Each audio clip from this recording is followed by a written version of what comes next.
और सबसे पहले आपको बताएं, डीजल की कीमत में 14 रुपए फी लीटर कमी कर दी गई। पेट्रोलियम डिवीजन ने नोटिफिकेशन भी जारी कर दिया है। पेट्रोलियम डिवीजन की जानिब से जारी नोटिफिकेशन के मुताबिक डीजल की नई कीमत 14 रुपए कमी के बाद 265 रुपए 65 पैसे मुकर्रर की गई, जबकि पेट्रोल की कीमत 263 रुपए 45 पैसे बरकरार रखी गई है। मिट्टी के तेल की कीमत में 12 रुपए 32 पैसे फी लीटर कमी कर दी गई है। मिट्टी के तेल की नई कीमत 180 रुपए 54 पैसे फी लीटर मुकर्रर कर दी गई।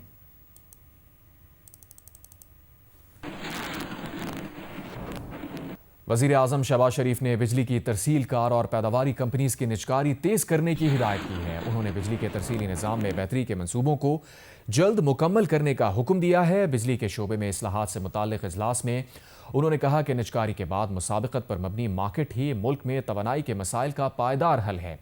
उन्होंने हिदायत की कि बैटरी एनर्जी स्टोरेज सिस्टम पर पब्लिक प्राइवेट पार्टनरशिप और निजी शोबे की शमूलियत से काम किया जाए।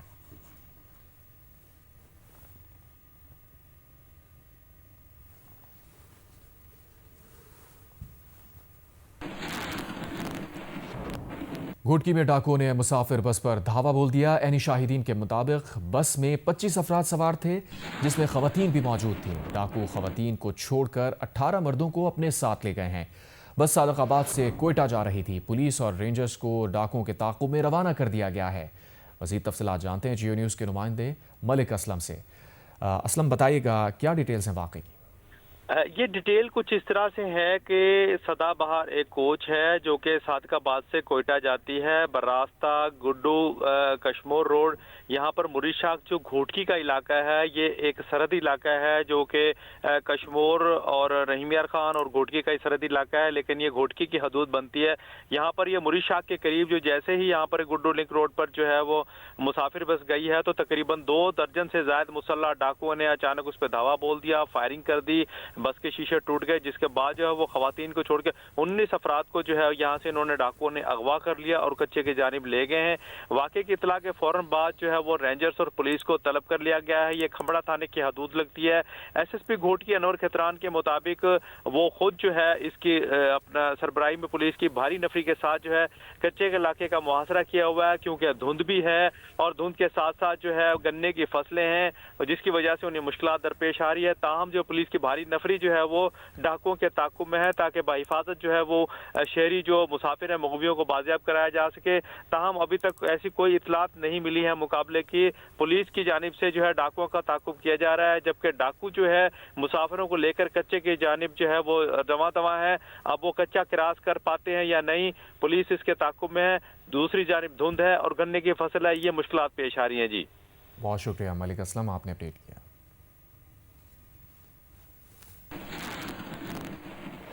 लाहौर की इंसदाद दहशतगर्दी अदालत ने साबिक chief justice Pakistan justice retired Qazi Faez Isa को धमकियां देने के मुकदमे में कलदम TLP के पीर ज़हीरुल हसन शाह को 35.5 साल कैद की सजा सुना दी। अदालत ने मुजरिम पीर ज़हीरुल हसन शाह को 6 लाख रुपए जुर्माना अदा करने का हुक्म भी दिया है। मुजरिम के खिलाफ 2024 में धमकियां देने पर मुकदमा दर्ज किया गया था।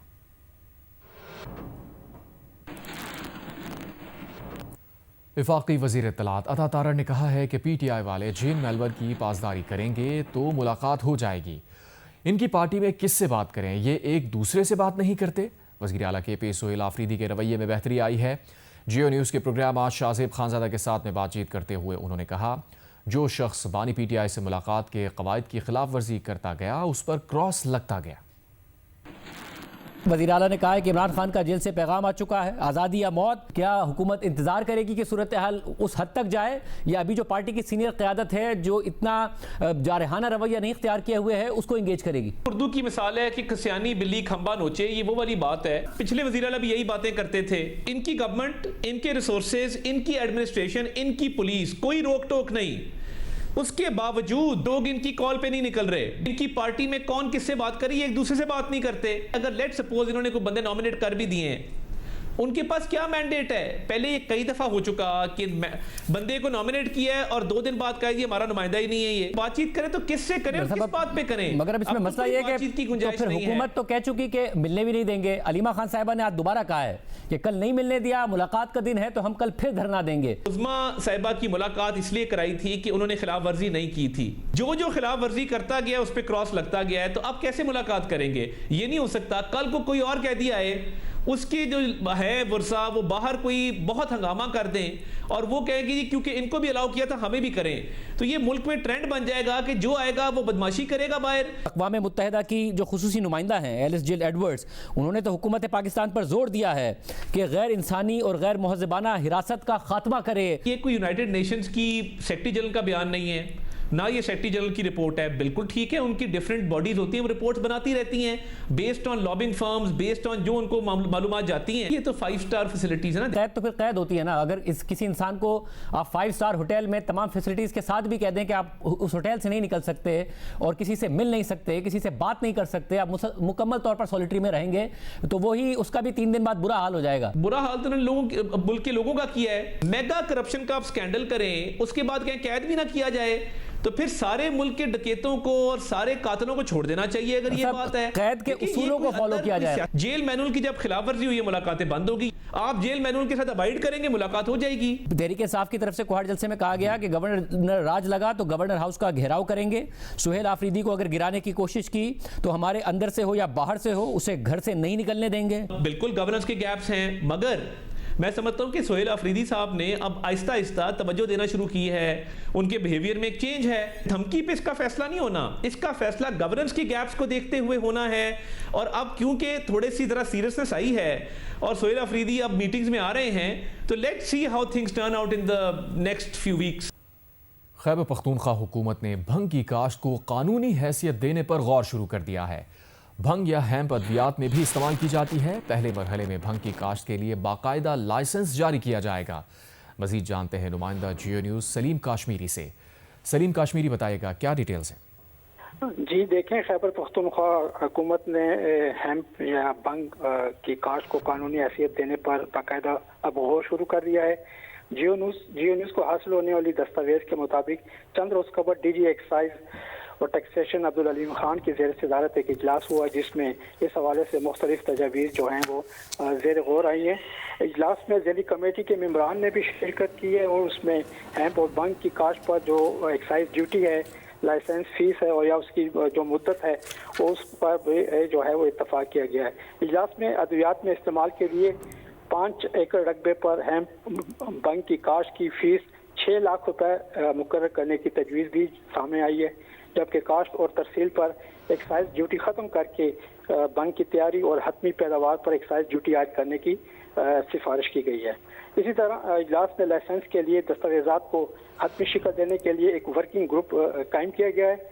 वर्किंग ग्रुप में शोबा फार्मेसी, पेशावर यूनिवर्सिटी और फार्मास्यूटिकल कंपनी के नुमाइंदे जो हैं उनको शामिल किया गया है। इसी तरह जो हमारे जियो न्यूज़ को जो हासिल होने वाली दस्तावेज उसके मुताबिक महकमा एक्साइज ने जिले की इंतजामिया के साथ मिलकर हैम्प और भंग की काश्त और प्रोसेसिंग की कड़ी निगरानी करने का भी जो है वो तजवीज़ सामने आई है। इसी तरह लाइसेंस हासिल करने वाली जो इंडस्ट्री होगी वो सीड रजिस्ट्रेशन, सर्टिफिकेशन समेत वफाकी हुकूमत से मुतल्लिक दीगर जो मामलात हैं वो उसकी जिम्मेदार होगी। इजलास में टीसी खैबर की तरफ से एक तजवीज़ भी सामने आई है कि इन तमाम मामलात में जो है वो सिक्योरिटी और मॉनिटरिंग के लिए कानून नाफिज करने वाले इदारों को भी शामिल किया जाए। इसी तरह ज़ेरी कमेटी ने लाइसेंस की जो मुद्दत है वो 3 से 5 साल करने की तजवीज़ भी दी है। दूसरी जानिब जब डीजी एक्साइज एंड टैक्सेशन जनाब अब्दुल अलीम खान साहब से हमारी बात हुई, जियो न्यूज़ की बात हुई, तो उन्होंने बताया कि हैम्प अद्वियात जो हैं वो एचवीडी ऑयल और अद्वियात में इस्तेमाल होता है। हैम्प से फाइबर भी बनता है जो कि इंडस्ट्रीज जो हैं वो लेती हैं। उन्होंने कहा है कि पहले मरहले में हुकूमत से हैम्प की काश्त की इजाज़त ले रहे हैं और इसी तरह जो है वो हैम्प को हम औरंगज़ई और खैबर के ज़िला में मुतबादल फसल के तौर पर दे रहे हैं। दूसरे मरहले में जो है वो भंग के लाइसेंस के इजरा पर भी गौर किया जाएगा। डीजी एक्साइज का मजीद कहना था कि भंग में अद्वियात में इस्तेमाल की जाती हैं और उनका कहना ये भी है। सलीम काश्मीरी, आपने अपडेट किया।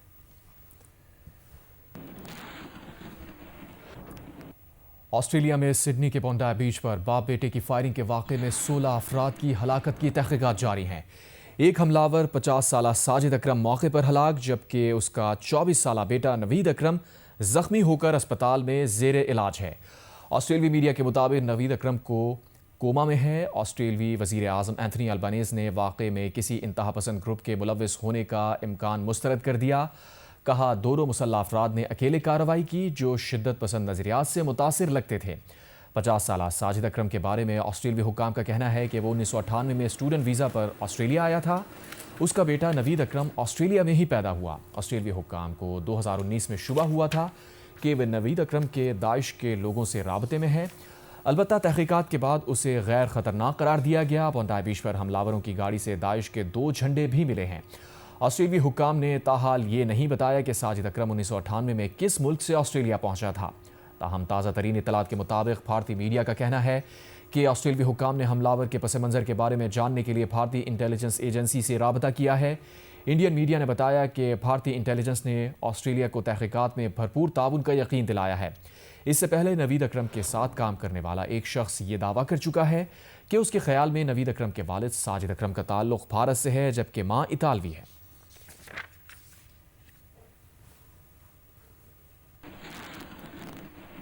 सिडनी में हमलावर को दबोच कर बंदूक छीनने वाले शामी हीरो अहमद अल अहमद की ऑस्ट्रेलिया समेत दुनिया भर में पज़िराई की जा रही है।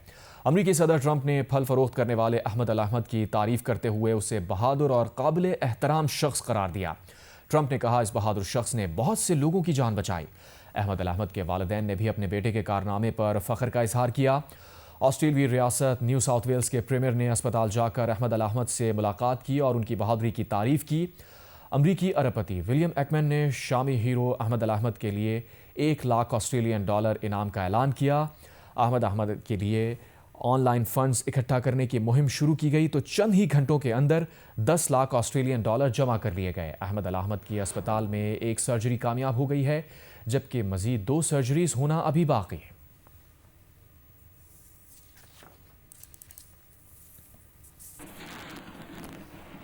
ऑस्ट्रेलियाई वज़ीर आज़म ने दहशतगर्दी के वाक़े में किसी बड़े इंतहा पसंद ग्रुप के मुलव्विस होने का इम्कान मुस्तरद कर दिया।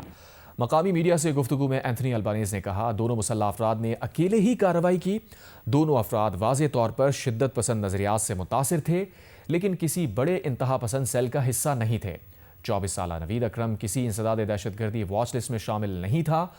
ऑस्ट्रेलियाई वजारत दाखिला के मुताबिक पुलिस की जवाबी कार्रवाई में मारे जाने वाला 50 साला साजिद अकरम 1998 में स्टूडेंट वीज़ा पर ऑस्ट्रेलिया आया। वीज़ा 2001 में शादी के बाद पार्टनर वीज़ा में तब्दील हुआ। बेटा नवीद अकरम ऑस्ट्रेलिया में ही पैदा हुआ। फायरिंग के वाक़े में 10 साल की बच्ची समेत 15 अफराद हलाक हुए। उधर अमरीकी रियासत कैलिफोर्निया में FBI ने दहशतगर्दी का मंसूबा नाकाम बना दिया। गिरफ्तार 4 अफराद पर बम हमले की मुबैना मनसूबाबंदी का इल्ज़ाम लगाया गया है। FBI हुकाम के मुताबिक मंसूबे से ताल्लुक़ के इल्ज़ाम में लॉस एंजलिस से 4 अफराद को हिरासत में लिया गया है। मंसूबे के तहत बम धमाकों से साल नौ की तकरीबात के मौके पर मुख्तलिफ अहदाफ को निशाना बनाया जाना था। ऑरेंज काउंटी और लॉस एंजलिस में इमिग्रेशन एजेंट्स और गाड़ियों को भी निशाना बनाने का मंसूबा था।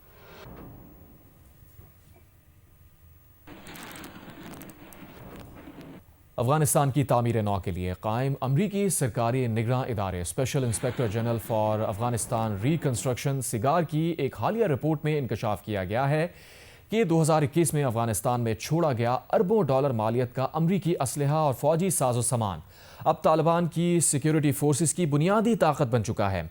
2008 में कायम किया गया सिगार एक खुद मुख्तार अमरीकी इदारा है जो इस बात की निगरानी करता है कि अफगानिस्तान में अमरीकी टैक्स दहंदगान का पैसा कैसे खर्च किया गया। ताज़ा तरीन रिपोर्ट गुज़िश्ता हफ्ते जारी की गई। 137 सफ़हात पर मुश्तमिल इस दस्तावेज़ में अफगानिस्तान की तामीर नौ और उसकी मुसल्लह अफवाज की तरबियत के लिए अमरीका के 20 साला मिशन का जायज़ा लिया गया। सिगार के मुताबिक अमरीका ने 2002 से 2021 के दरमियान अफगानिस्तान की तामीर नौ पर तकरीबन 145 अरब डॉलर खर्च किए। इस रकम का बड़ा हिस्सा एक मुस्तहकम और जदीद सिक्योरिटी फोर्स कायम करने और एक पुरअमन जमहूरी हुकूमत की हिमायत के लिए मुख्तस था। ताहम रिपोर्ट का नतीजा ये है कि ये वसी कोशिशें अफगानिस्तान में देर पा अमन या हकीकी जमहूरियत कायम करने में नाकाम रहीं। स्टेट बैंक की मॉनेटरी पॉलिसी कमेटी ने शरह सूद 0.5% कम कर दी। कमेटी इजलास के बाद जारी बयान के मुताबिक महंगाई की शरह मुकर्ररा हद में है। मॉनेटरी पॉलिसी का मंजरनामा आलमी अजनास कीमतों और महंगाई तवक्कुआत की वजह से मुवाफिक है। माशी सरगर्मियाँ पनप रही हैं, इसलिए शरह सूद में 50 बेसिस पॉइंट्स की कमी की गई है। बयान में मजीद कहा गया है कि आलमी हालात चैलेंजिंग हैं, खुसूसन बरामदी शोबा आलमी हालात का असर ले रहा है, जिसके असरात मईशत पर मुरतब होंगे। पॉलिसी कमेटी के मुताबिक इन तमाम हालात के बावजूद गुंजाइश मौजूद है। वज़ीर आज़म शहबाज शरीफ ने स्टेट बैंक की जानिब से शरह सूद में 50 बेसिस पॉइंट्स कमी पर इजहार इत्मीनान किया है। एक बयान में उन्होंने कहा कि इस कमी को कारोबारी बरादरी और आम आदमी की बेहतरी के लिए अहम करार देते हैं। वज़ीर आज़म ने कहा कि हुकूमती माशी टीम की मेहनत रंग ला रही है, मुल्क में माशी इस्तेहकाम है और पाकिस्तान तरक्की की समत में गामजन है। माशी बेहतरी से आवाम को जिस कदर मुमकिन है रिलीफ फराहम कर रहे हैं। शरह सूद में कमी से छोटे दरमियाने पैमाने के कारोबार ज़्यादा मुस्तफ़ीद होंगे।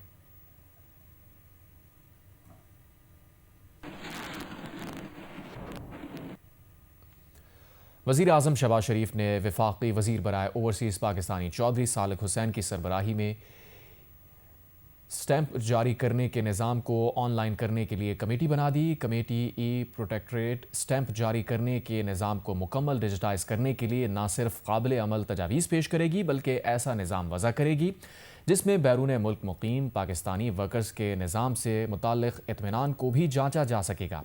कमेटी 3 हफ्ते में अपनी सिफारिशात वज़ीर आज़म को देगी। डॉक्टर वर्दा के अगवा और कत्ल केस में पेशरफ्त हुई है। पुलिस ने केस के मास्टरमाइंड रिदा के शौहर वहीद के कब्जे से सोना बरामद कर लिया। पुलिस के मुताबिक मुल्ज़िमान के कब्जे से सोने की 10 रसीदें भी बरामद हुई हैं। मुल्ज़िमान की निशानदही पर आला कत्ल रस्सी भी बरामद की गई है। डॉक्टर वर्दा कत्ल केस में गिरफ्तार मुल्ज़िमान रिदा, उसके शौहर वहीद, नदीम और परवेज़ को 6 रोज़ा जिस्मानी रिमांड पर इंसदाद दहशतगर्दी की खुसूसी अदालत में पेश किया गया। अदालत ने मुल्ज़िमान रिदा और वहीद को जुडिशल रिमांड पर जेल भेज दिया। मुल्ज़िमान की निशानदही पर आला कत्ल रस्सी बरामद की गई, जिससे डॉक्टर वर्दा को गला दबाकर कत्ल किया गया था। मुल्ज़िमान के कब्जे से 1 करोड़ 23 लाख के चेक भी बरामद हुए हैं।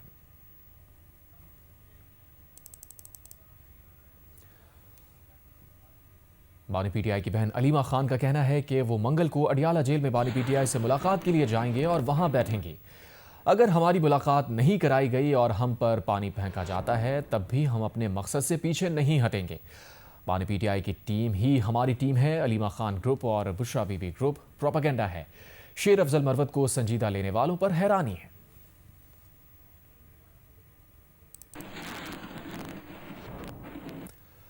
भारत में मुसलमानों से जारी नारवा सलूक का एक और वाक़या सामने आ गया। बिहार के वज़ीर आला नीतीश कुमार ने डॉक्टर्स को अपॉइंटमेंट लेटर्स देने की तकरीब में एक मुसलमान खातून डॉक्टर का नकाब खींच लिया।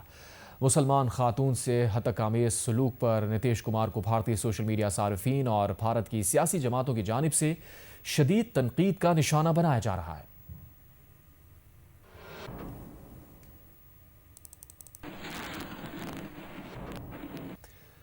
सीनियर सहाफ़ी और एंकर पर्सन कामरान यूसुफ का कहना है कि जनरल फैज़ हमीद सिर्फ आर्मी चीफ नहीं बल्कि चीन और रूस की तर्ज पर सदर बनना चाहते थे। प्रोग्राम कैपिटल टॉक में गुफ्तगू करते हुए कामरान यूसुफ ने मजीद इंकशाफ किया कि फैज़ हमीद बानी तहरीक इंसाफ को हटाकर सदारती निज़ाम लाने के भी ख्वाहां थे।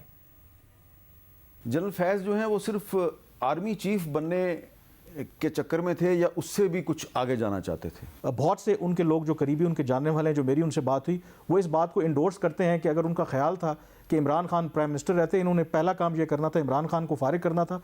एंड इवेंचुअली लोग तो कहते हैं कि फिर हो सकता है कि ताहयात वो सदर रहते, तो ये बातें बिल्कुल कही जाती हैं कि इतने ज़्यादा वो एम्बिशियस थे तो इवेंचुअली वो टेक ओवर करना चाहते थे। अगर वो ताहयात सदर बनने के मंसूबे बना के बैठे हुए थे, इसका मतलब है वो पाकिस्तान में सदारती निज़ाम लाना चाहते थे। बिल्कुल, उनको बड़ी फैसिनेशन थी हमेशा रशियन और चाइनीज़ मॉडल से। ये फैज़ हमीद साहब कैसे ब्लैकमेल करते थे? मेरे घर की दीवारें गिराई गई, मेरा घर गिराया गया, मेरी बहनों की मार्कियाँ थी वो गिराई गई। मेरी शादी के दिन गेस्ट आने शुरू हुए, जुबैर साहब was one of them. Gate को ताला लगा दिया और उन्होंने कहा कोई एंटर नहीं हो सकेगा। मेरा एक स्कूल था, एक रनिंग स्कूल जिसमें 800 बच्चा पढ़ता था। वो चलता हुआ स्कूल एक दिन में इन्होंने एक गेट के ऊपर ताला लगाया और उसको सरकारी अराजी शो करके, जिसके इर्द गिर्द सब आबादी है, बीच में कहीं सरकारी अराजी बन गई और वो स्कूल इन्होंने टेक ओवर कर लिया। आपके खिलाफ एक फेक वीडियो स्कैंडल बना, वो जब उसकी इंक्वायरी हुई, बाजवा साहब ने फैज साहब को कहा कि पता करो ये कहाँ से वीडियो बनी है, तो क्या ये दुरुस्त है कि फैज साहब ने कहा ये किसी ने अफगानिस्तान से किया है, जो भी किया ये अफगानिस्तान से किया है? उन्होंने मेरे सामने, मेरी वाइफ के सामने बैठ के वीडियो दिखाया जिसमें उन्होंने कहा कि दिस वाज कंकॉक्टेड। मैंने फिर जनरल फैज से रिक्वेस्ट की थी और जनरल बाजवा से इशू कर दे एग्जैक्टली दिस थिंग। मैं कोई एक्स्ट्रा चीज़ नहीं मांग रहा कि जी we have investigated and this is what we have found out कि this was fake and concocted, this has no basis in reality। वज़ीर मुमलिकत बराए ख़जाना बिलाल अज़हर कियानी का कहना है कि फैज़ हमीद केस का फ़ैसला फ़ौज में खुद एहतसाबी के मजबूत निज़ाम का सबूत है। फ़ौज ने खुद एहतसाबी की मिसाल कायम की है। मीडिया से गुफ्तगू में बिलाल अज़हर कियानी ने कहा, PTI ने मुज़ाकरात से राह फ़रार इख्तियार की। PTI चाहती है कैदी को रिहाई मिल जाए, मुल्क बेशक डिफ़ॉल्ट कर जाए। जनरल फैज़ हमीद की कन्विक्शन का ऐलान हुआ कोर्ट मार्शल प्रोसीडिंग्स के बाद, और ये फ़ौज ने, हमारी आर्मी ने ये साबित किया कि वो ख़ुद एहतसाबी करने को तैयार है। PTI का जो एक मुस्तकिल बयानिया रहा है वो पहले कभी वो पाकिस्तान की मईशत के ख़िलाफ़ बयानिया होता है, कभी वो पाकिस्तान की सफारतकारी के ख़िलाफ़ बयानिया होता है, और एक मुस्तकिल सतह पर तो मैं कहूँगा पाकिस्तान के दिफा और पाकिस्तान इटसेल्फ के ख़िलाफ़ एक बयानिया चलता आ रहा है। और हर दफ़ा ये कोशिश हुई कि जो मुल्क है वो डिफ़ॉल्ट कर जाए, PTI को के मुजरिमों को जो जेल में बैठे हैं उनको आज़ादी मिल जाए और उनको PTI को वापस कुर्सी मिल जाए। बेशक उसको हासिल करने के लिए मुल्क को डिफ़ॉल्ट होना पड़े, ये भी PTI को काबिल कबूल है। और लंदन के बाद अमरीकी रियासत न्यूयॉर्क में PSL रोड शो मुनक़्क़िद किया गया। चेयरमैन PCB मोहसिन नकवी और कौमी खिलाड़ियों ने ट्रॉफ़ी की नुमाइश में शिरकत की। PSL और ताज़ा तरीन ख़बर ये है कि कराची में इस वक्त ज़लज़ले के झटके महसूस किए जा रहे हैं, और इस वक्त भी अगर आप टेलीविज़न स्क्रीन को देखें तो ज़लज़ले के झटके महसूस हो रहे हैं। अब से चंद सेकंड पहले ये ज़लज़ले के झटके शुरू हुए हैं और इस वक्त भी ज़लज़ले के झटके महसूस किए जा रहे हैं। इस दौरान जब हम ये बुलेटिन पढ़ रहे हैं तो ज़लज़ले के झटके बाकायदा तौर पर महसूस किए जा रहे हैं, जिसकी शिद्दत काफ़ी ज़्यादा महसूस की गई है। कराची में ज़लज़ले के झटके महसूस किए गए हैं। मुख्तलिफ शहरों में क्या सूरत हाल है, इस मुताल्लिक़ अभी कुछ कहना क़बल अज़ वक्त होगा, ताहम कराची में ज़लज़ले के झटके महसूस किए गए हैं।